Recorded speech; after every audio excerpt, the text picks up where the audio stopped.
Jadi Bu ini belum masuk Bu ini kekuatan berbentuk lambang.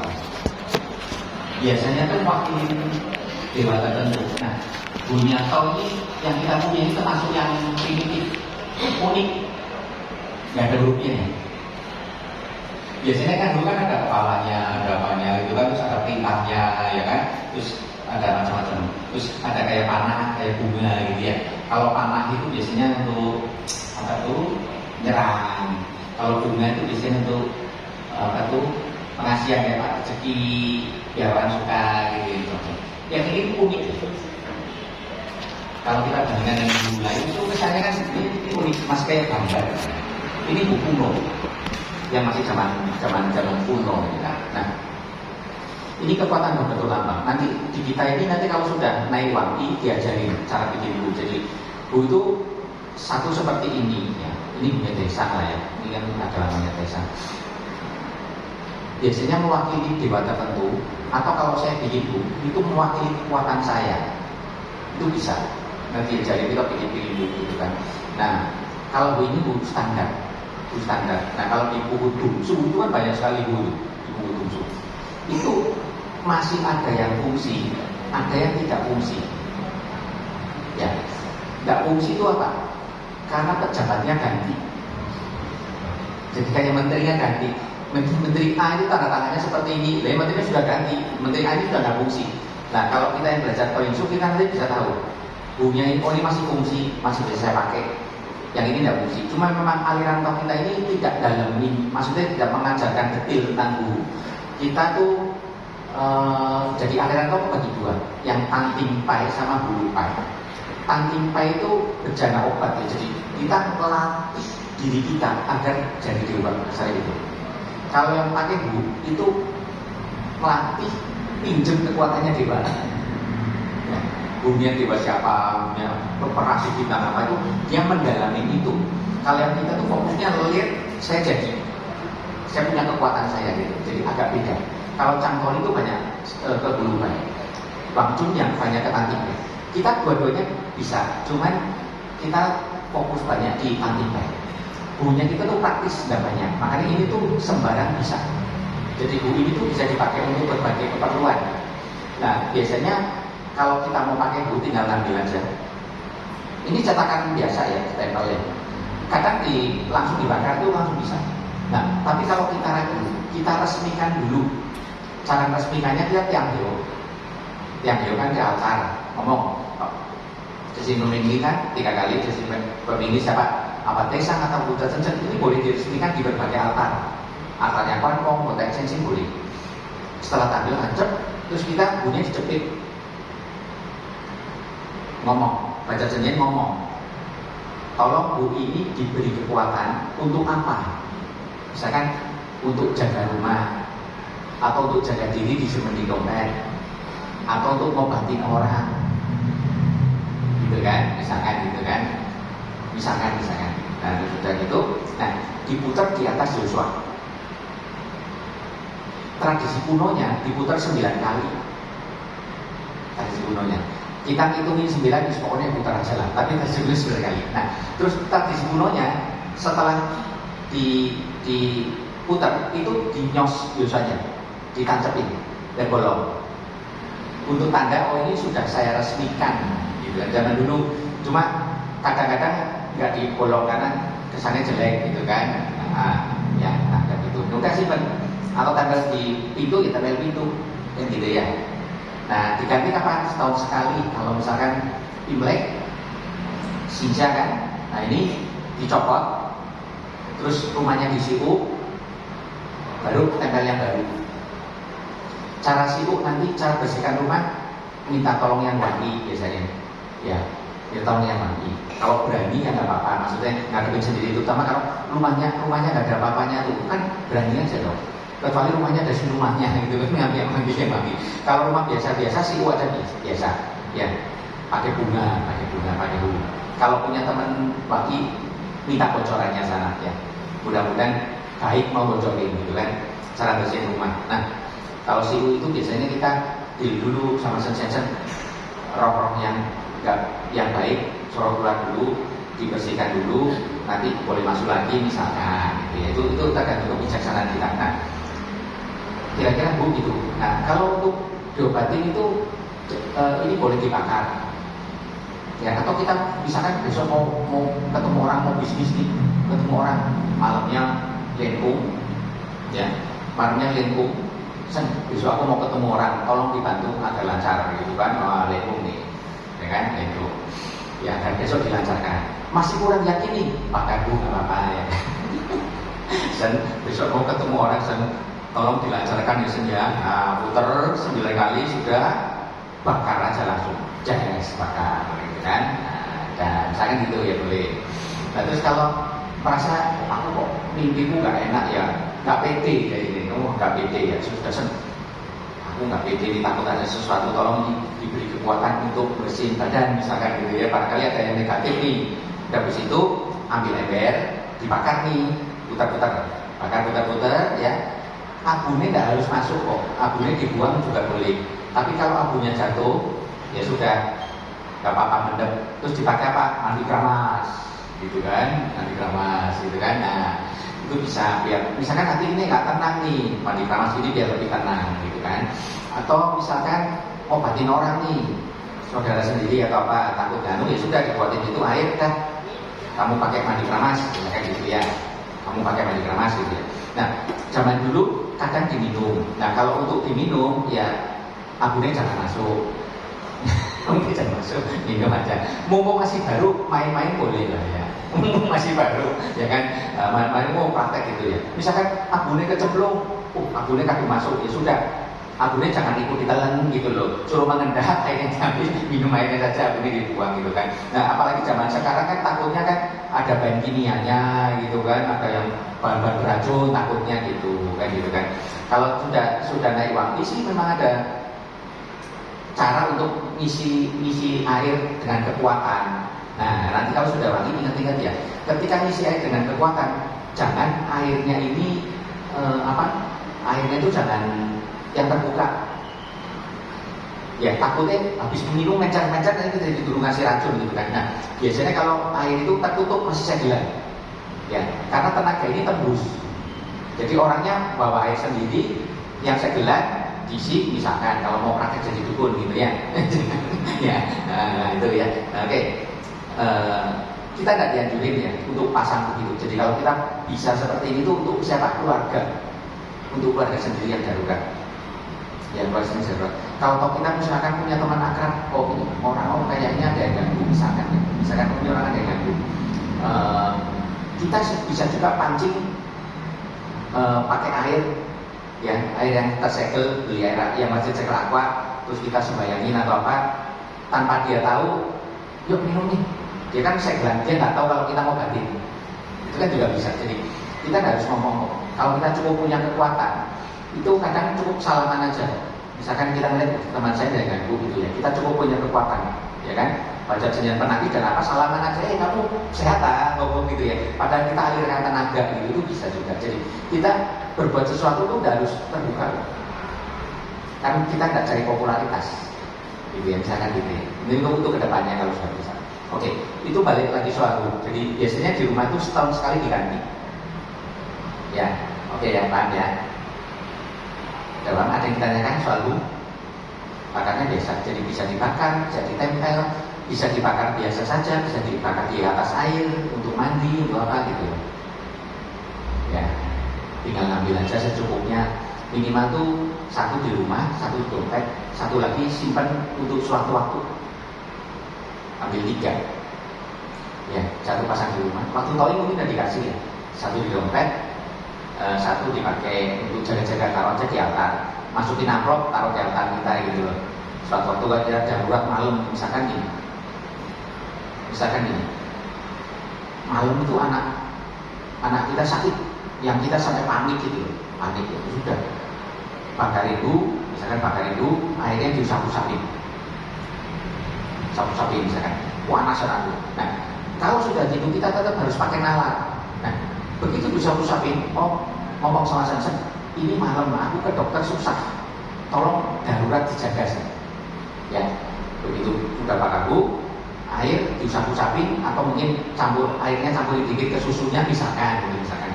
Misalkan gitu dituruni. Turun nggak? Kalau turun berarti sengijinin boleh.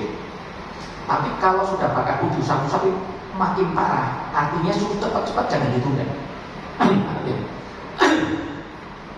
Ya, jadi senjen ini komunikasi dengan kita itu harus apa ya? Kita harus setelah pakai tambah parah, berarti ini bahaya, tidak boleh ditunda, harus ke rumah sakit. Itu namanya. Jadi jangan udah pakai jangan. Itu kira-kira gitu. Oke, ada yang tanya kan?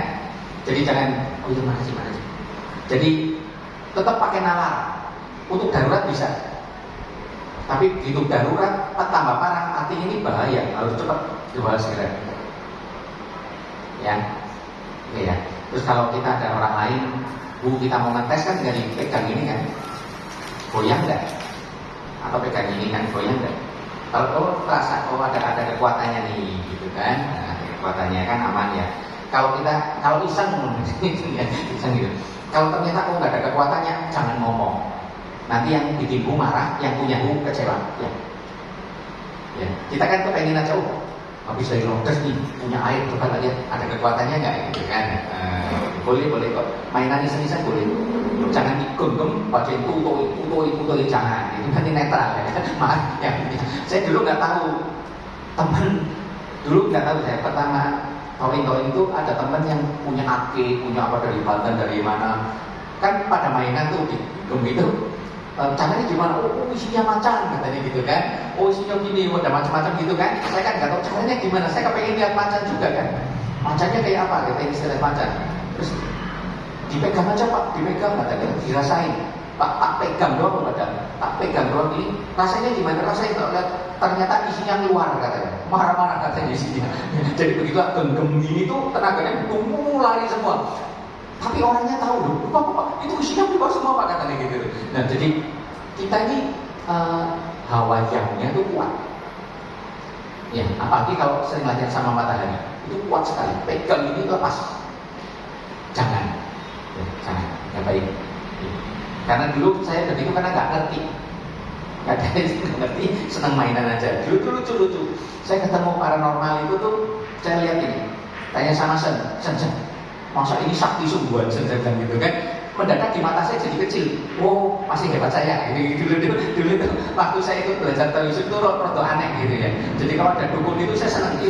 Teman saya mau ke dukun, tak anterin, saya senang. Saya pengen tahu kayak apa sih gitu loh. Dulu tuh senang gitu. Ya. Gara-gara itu saya malu didatangin gitu. Pernah juga. Jadi kayak masa sakti sungguhan coba lihatin di mata saya jadi kecil. Kecil. Langsung saya, berarti masih hebatan saya nih. Waktu itu umur saya belajar kan umur 23, masih anak-anak lah. Masih senang usil gitu kan. Lucu gitu. Habis itu malamnya didatangin. Tapi nggak apa-apa. Saya pernah juga ketemu orang Lotung. Lotungnya bagus. Jadi halus gitu nasihat gitu ya. Nah, dulu saya punya pikiran Lotung ini senjanya itu bawah. Banyak yang belum sensitif, gitu kan. Nah suatu saat saya kan besar kepala nih, ngeremehin gitu loh, Lotung, ini belum sensitif. Dulu saya gitu, ya.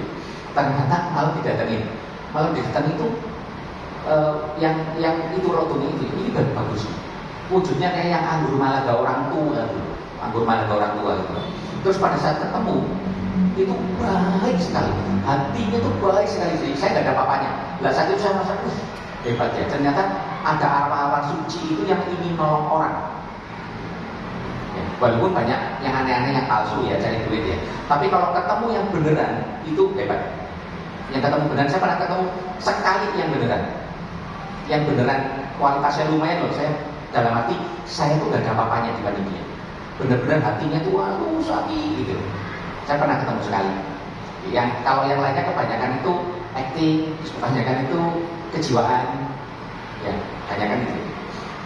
Tapi itu orang lain ya, biarin. Aku ceritakan buat pengalaman saja. Jadi yang penting jangan ganggu mereka, apalagi cari nafkah.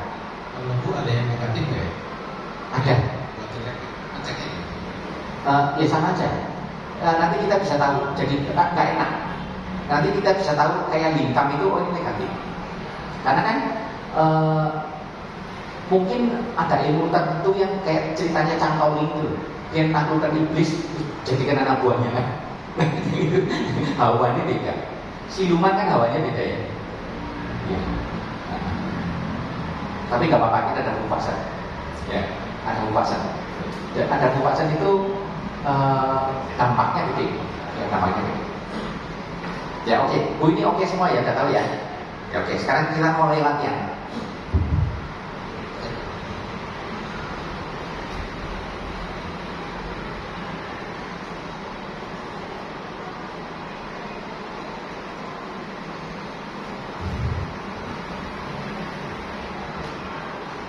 Oke. Saya sukanya dulunya gini. Saya sukanya. Yang lain gitu nggak apa-apa.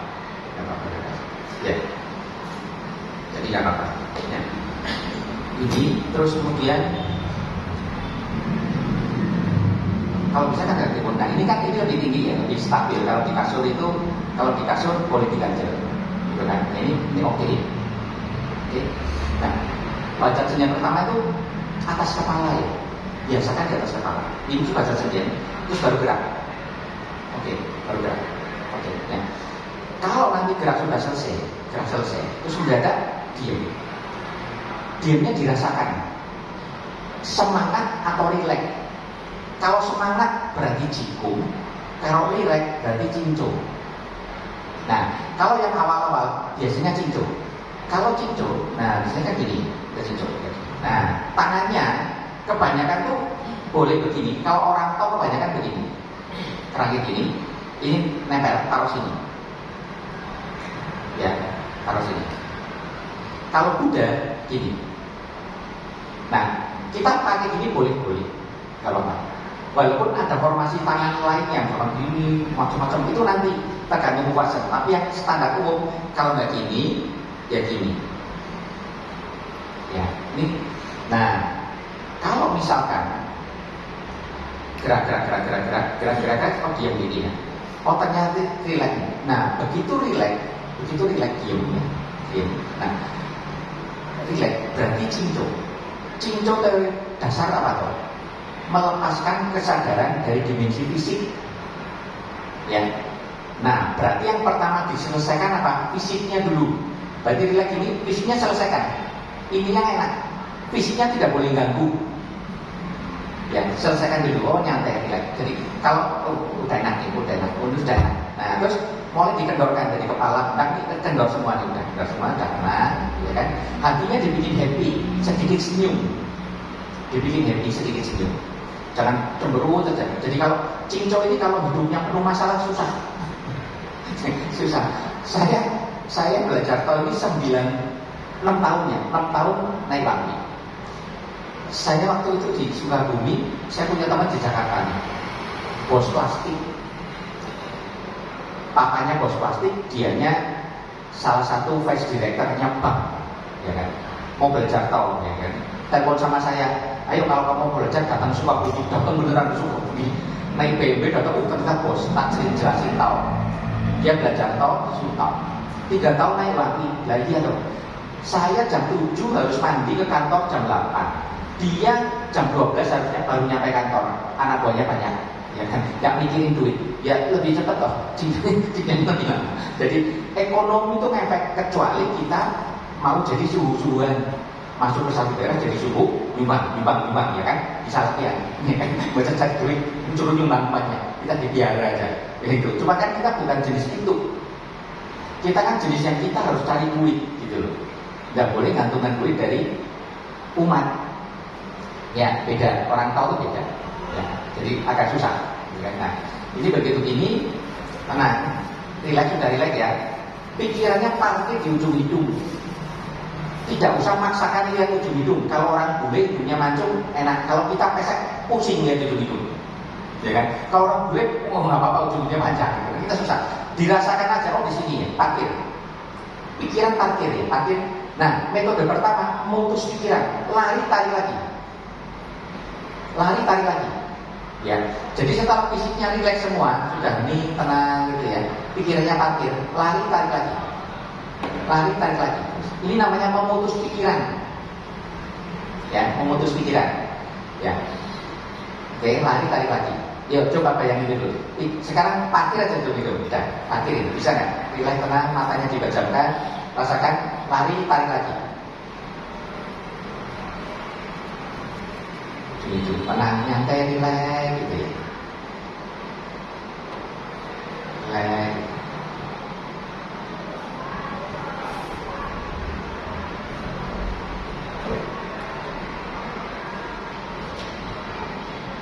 Oke. Metode kedua, ngikutin pikiran. Nah, kalau pikirannya lari, diikutin.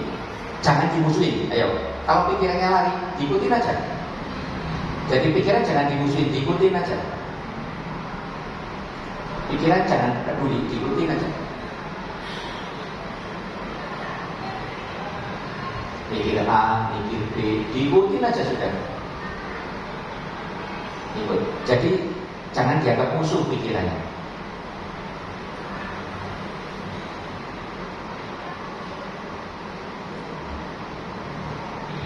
Nah, metode ketiga, melihat pikiran. Ini agak susah. Jadi seolah pikiran itu bukan aku. Jadi aku lagi mikir ini, aku lagi mikir ini. Melihat pikiran. Ya, ini metode ketiga. Jadi ada 3 metode ya. Mutus pikiran, mengikuti pikiran, melihat pikiran. Ya, ini apa toh? Ini metodenya, belum ke ilmunya. Ini metode apa toh? Metode untuk menguasai pikiran. Nah, beda dengan metode visualisasi. Misalkan visualisasi sesuatu benda, suatu apa? Kan kesana, gitu kan? Atau titik, atau konsentrasi, lari tarik gitu. Kalau kita ini sekedar biar pikirannya tenang dulu. Jadi ini cuma cara sederhana, tidak terikat. Maksudnya jangan sampai ini dipegangin terus itu. Ini tuh metode agar pikiran kita tuh terkendali dulu, diam dulu. Jadi setelah tadi batinnya happy, senyum dikit, relax semua. Nah pikirannya diparkirin gitu loh. Ya, jadi ini metode memutus pikirannya tahu beda dengan metode konsentrasi satu titik apa beda ya. Kalau ini terus dipegangin terus. Kalau ini untuk awalan saja. Awalan untuk apa? Untuk kita mengheningkan cipta. Ya, jadi kalau misalkan udah bengkong nih, tenang, gerak aja sih. Diam gini, ya sudah. Mengheningkan cipta, tenang, hening, dinikmati coba. Ya. Kesemutan, kakinya kesemutan, lurusin dulu, ya kan? Udah hilang semutnya, tarik lagi, nggak apa-apa. Ada telepon bunyi, angkat dulu, siapa tahu bisnisan, ya kan? Nanti udah diangkat, bisnisannya lepas, marah sama muak gitu. Bisnisan baru kamu latihan yang hilang gitu kan? Angkat dulu, selesai itu lagi, gitu kan? Nah, ya jadi seperti itu. Cuma hati-hati, ringernya kegedean, lagi cincok asik, kaget gitu kan, stres nanti ya kan, lagi-lagi asik ini kaget gitu kan, repot-repot ya. Jadi seperti itu diatur sendiri, gitu ya. Udah nanti fisik mental kendor, kalau kesemutan apa, mutus pikiran, ikuti pikiran, melihat pikiran ya. Ini metode awal. Nanti kalau sudah ini dikendalikan, baru mengenal, mengosongkan dan memusatkan. Itu nanti. Kalau ini sudah bisa, sudah mulai ngalami lucu-lucu itu, ya nanti belajar lagi bagaimana kita mengosongkan, mengheningkan dengan memusatkan. Nah ini nanti baru Jensen itu kumpul paketing. Itu nanti. Yang ini dulu. Ya, hening dulu, hening, tenang, dimati dulu. Ini fase ini bertahun-tahun nih sampai kita bisa mengendalikan. Nah, kalau udah bisa baru aku bisa musatkan. Nah nanti kalau sudah bisa memusatkan, bisa ngumpulin energi, bisa apa? Nah bisa coba, gitu ya. Bisa untuk main gaya, main apa itu basicnya dari situ. Ya, jadi ini pelan-pelan energinya ngumpul. Ya, jadi memutus pikiran, ikuti pikiran, melihat pikiran. Ini dulu bilang sampai ini, gitu ya. Ini gitu sudah. Oke ya, ada pertanyaan? Bisa ya, ini cincong, relax cincong. Jadi melepaskan kesadaran dari dimensi fisik. Ya, kalau misalkan capek, senderan boleh. Misalkan pakai bantal, nempel dinding boleh. Selonjor ini boleh nggak boleh. Yang penting kesadarannya. Ya, yang penting fisiknya jangan ganggu. Ya, jadi cincong. Jadi setelah senggung kita ke cincong. Nah, sebaliknya ternyata semangat nih. Diam tapi kok semangat nih. Nah, berarti disuruh latihan jikung. Nah, jikung ada dua. Jikung yang diam sama jikung yang gerak. Jikung yang gerak itu sama senggung. Jikung yang diam itu setengah cincong. Nah, ini jikung yang diam yang semua orang aman. Ya, kita latihan. Ya, badannya tegak. Nah, jikung. Nah, biasanya kalau saya dilatih jikung, saya biasanya tangannya gini, jempolnya di dalam, ditutup, gini, gagah. Ada satu semangat gagah gitu jikung. Ya gagah, jikung ini ya. Nah ini tegak, ya. Ini agak ke atas, ini narik. Agak sini lurus, gitu loh, gagah. Dia biasanya gini. Ada yang jikung gini, ada yang jikung gini. Tapi kalau saya biasanya gini, gagah. Ya, kuncinya. Napas kita, napas perlu terbalik. Ya, ini jangan klikuk, ini turun, ini buka, buka jadi lapang. Ya, nah, tarik napas pakai dada, nyantai saja. Tarik napas dada, di tulang punggung turun. Kalau kepengen tahu lurusnya seperti apa, nempel tembok. Oh, seperti ini kira-kira gitu ya. Nah, tarik napas pakai dada, ini kecil. Ya, coba sekarang tarik napas biasa dulu. Tarik napas perut kecil ya, biasa aja. Perut kecil. Buang napas kendolin semua. Tarik napas perut kecil. Buang napas kendolin semua. Nah, pada saat buang napas itu perutnya jadi kembung kan. Nah, sekarang pada saat buang napas perutnya tuh ditahan, jangan kembung. Tarik napas. Pada saat ini kecil, buang napas ditahan. Tarik napas. Buang napas ditahan. Tarik nafas, buang nafas ditahan. Nah, terasa nggak pada saat buang nafas di dalam ada satu tekanan? Coba rasakan. Pada saat buang nafas di dalam ada satu tekanan, di tengah-tengah badan itu ada satu tekanan. Terasa nggak? Perutnya ditahan. Tenaga yang bikin perutnya kembung itu ditahan, jadi dia nekannya ke bawah. Terasa nggak?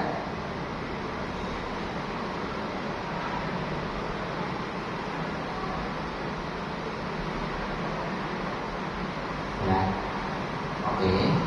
Nah, sekarang kita mulai benerin napasnya ya. Berarti napasnya sudah bisa ya. Nah, sekarang kita coba tikam sudutnya seperti apa. Jadi, kalau yang cewek-cewek pernah latihan Kegel, itu coba ditutup tapi nggak full. Ya, yang penting otot perut bawah, organ genital, anus itu ditutup aja. Bisa nggak? Kecil ini diangkat. Nah, lagi tarik napas, buang napas. Rasakan 3 jari di bawah pusar di tengah-tengah badan.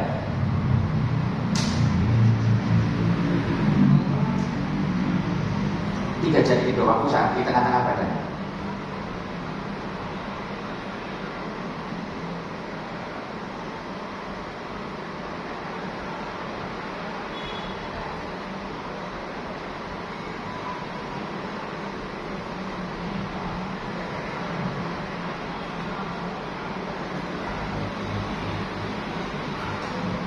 Oke.